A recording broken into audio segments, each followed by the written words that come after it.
Hey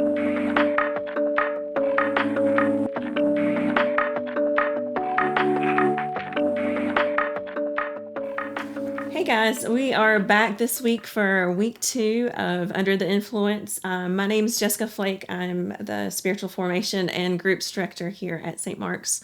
Back with Pete, and we're just going to dive right into week 2 for Under the Influence with 1 Peter 2. We're going to read the living stone and the holy people.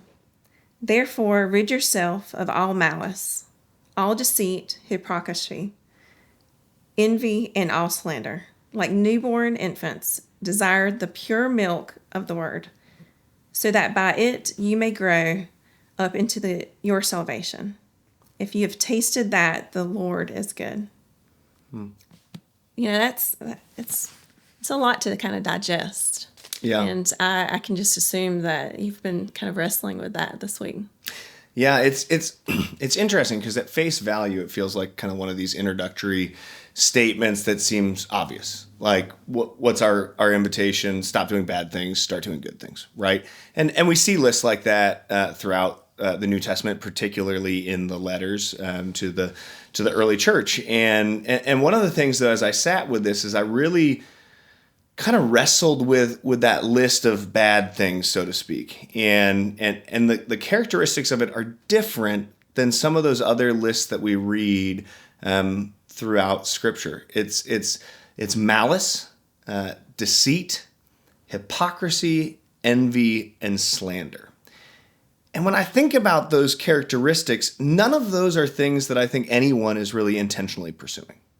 Right? I mean, maybe there's a small microcosm of this world that wakes up wanting to be filled with malice. But I think for the most part, like your typical person, regardless of faith convictions, is not waking up one morning and saying, man, I hope that I feel overwhelmed by envy today. Right? Or, hey, I want to live a hypocritical life. I want to be deceptive.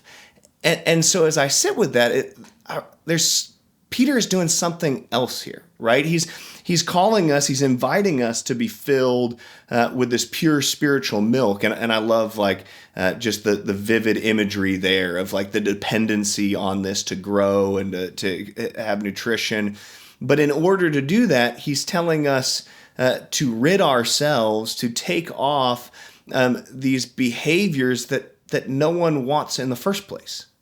Right. And so that's a really tall task. It's really challenging to think about what it means to rid ourselves of these behaviors. And as I've wrestled with it, I've realized that these behaviors are actually byproducts. Right. They're not in and of themselves these pursuits in our life where it's just as simple as saying, hey, like, Pete, don't be envious today. And I'm just going to will myself to doing it. It's not like don't steal today or don't lie today or whatever. It's like, you know, these core things that are rooted deeply within our insecurities, deeply within our shame, deeply within the longings that come from our whole of holiness, right?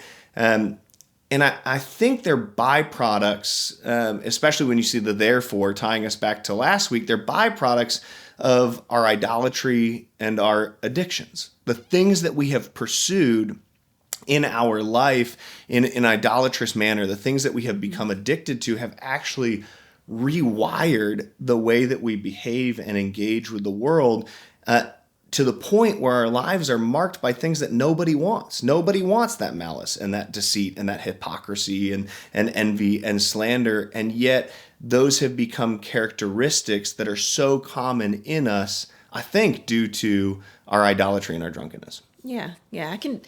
You know, we talked about the amount of time that we can get into our social media and 24-hour digital drunkenness, right? Yes, the digital drunkenness that you talked about last week, and I think about how sometimes I know I have a side business and I get on social media to work on that side business, but what's supposed to only take me about 10 minutes turns into 10 minutes of my work. But then I find myself on Reels and I'm scrolling for like an hour, and I can zone out everything that's going around. And totally ignore my husband and my kids and realize that I almost have to like wake myself up from it. And like same thing with binge watching Netflix or even something as good as news. Right. Just sitting there watching the news that can kind of get into your brain a little bit and hurt us. But Yeah. then I also think those aren't terrible things. Yeah, they're not inherently Right. evil. Yeah. Yeah, I think that's this challenge, but it's like I look at in our culture, the digital space in particular, and the behaviors that are seemingly pervasive throughout the digital space. And I mean, it like lines up perfectly with this, right? When you scroll through Facebook or Instagram or whatever, when you turn on the news or when you turn on sports news, what do you see? You see malice, you see deceit, you see hypocrisy, you see slander, you see envy. Like it's just pervasive in our experience online. But then on the other hand, like you're saying, there's like this good that comes from that. And I think, or not from those behaviors, but there's a good that comes from these things when we engage with them in an appropriate way. And I think one of the things that I find so interesting about this invitation in 1 Peter 2 is that the direct translation to ridding ourselves is put away all malice and deceit and hypocrisy and envy and slander. And it draws me to this picture of like this messy room, right? That my heart in many ways is like this messy room. And oftentimes our reaction to our faith is to say, hey, this year I feel convicted. I feel challenged by something. And so what am I going to do? I'm going to commit to reading my Bible every day. I'm going to commit to praying every day. I'm going to commit to these things. And we're saying, hey, this is the pure spiritual milk. And we're pouring it into the messy room, assuming that will just naturally clean it up. Mm-hmm. Right? That's going to naturally solve these addictions that we have. That's going to naturally solve the idolatry. And sure, there are probably spaces that does happen. But when I think about messy rooms in my own house, right? I've got 3 little boys, so that's a pretty familiar experience with me. When I put in a valuable toy amidst the chaos and the mess, it just gets lost in the mess. Right. Right? And I think that's what happens so often when we try to pursue faith and to fill ourselves with this pure spiritual milk. It just gets into the clutter and the mess, and it becomes inseparable, and actually now causes that same kind of fear and shame and anxiety that some of our other pursuits have. And so instead, I think what Peter is calling us to is to put away in a way that leads us into fasting. And fasting is kind of this spiritual term that talks about what it means to reorder our lives by putting away things into the places that they are supposed to be. And so sometimes, like anytime you clean up your house in spring cleaning, you put everything away. Good, bad, ugly. Some of the things go in the garbage, some of the things go in the closet. And then it creates the space to bring the positive things back out, right? And when we see this spiritual milk take root, now I'm more equipped to engage with other things in our life. And so when we talk about fasting, it's not a permanent solution, right? It's this temporary step that we're taking to reorder our lives. If these things were inherently evil, I wouldn't challenge us to fast from them. Right. Hey, let's take a break from them. It would be like, no, like rid yourself of these things in your life. But instead, we fast from them because it gives us the space to rewire and rebuild. So when I think of a fast, I immediately think of like sacrificing, right? So right. So is it when you're thinking of fasting, are you specifically thinking of the experience or the practice of taking away, or is it something more than that? Yeah, it's kind of a balance. I think, there are probably times in our life where we need to sacrifice, and there's a certain part of our, independence where we've found that we're not dependent on God, and we need to give something up to be able to draw us into that experience. But I think more often than not, fasting is inviting us to a different shift. And I was talking to Phil Anderson earlier this week and about fasting, and he said, fasting is not about getting rid of things in your life. It's about preparing you to use those things in a way that glorifies God. And I found that so interesting. Again, back to that image of saying we're clearing the space to allow this spiritual milk to take root. What does Peter say that spiritual milk does?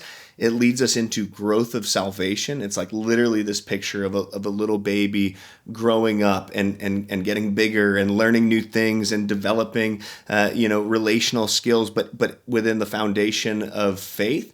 And it's leading us to a growth where now we're capable of bringing back these things that maybe at some point in our life were divisive for us. Maybe at some point in our life we're actually cultivating these behaviors of malice and deceit and slander and all of these things. But now with this foundation of Christ that's taken root in our life, we can actually engage with them in a way that glorifies God, right? We can engage with them in a way that amplifies relationship with others, that witnesses to our own faith, that draws people into the gospel message. And that requires, just like in your house, you have an annual spring cleaning where you got to reevaluate and you got to change and things get messy over time. But it's these intentional pauses that are meant to reorder, rewire us, to force out, to put away these behaviors that we don't want in our life and draw us into a faith life that's capable of leveraging these things that aren't inherently evil to be able to bring glory to God. And I think ultimately,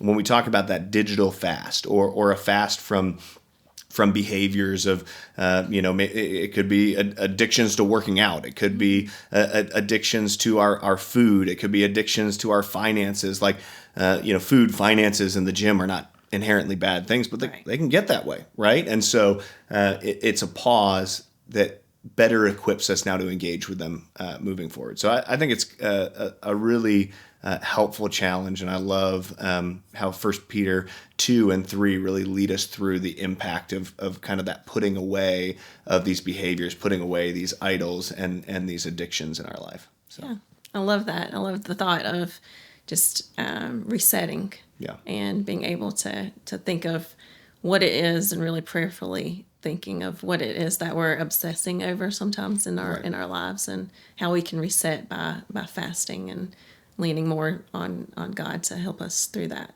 Yeah. So I'm excited to dive a little deeper in our study guide and make sure that we're leaning towards just continuing to grow our relationship with God in this series. So, guys, if y'all are hoping you're just enjoying this study, and the link for the study guide questions are below, and we hope you have a great week. Yeah, see you soon. See ya.